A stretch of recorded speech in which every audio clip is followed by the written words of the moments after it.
राजधानी lower PMG रे ओडिशा कला और क्रीड़ा शिक्षक महासंघर धारणा 4 दफा दाबी नहीं रास्ता को ओह्लाइछि संघ। स्थायी नियुक्ति पार्ट टाइम इंस्ट्रक्टर को चाकरी सर्तावली पाठ्य खसड़ार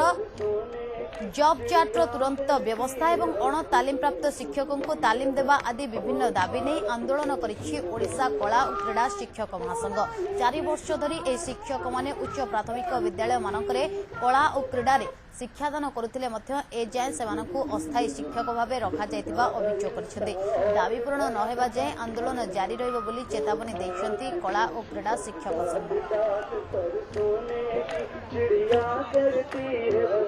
सरकार जो हमको 4,300 टकर चलने बाध्य करें देखुचु कि सरकार आमको कृतदास प्रथा जहाँ आगुरी चली राजा राजुड़ा सरकार समय से बाध्य करने चेष्टा करें बिल्कुल राजी नुहति एवं आम पाने जो पर्यंत सरकार आम दाबी को परमानेंट आमको स्थायी शिक्षक मान्यता न दिखती आम से पर्यंत भुवनेश्वर राजरास्तार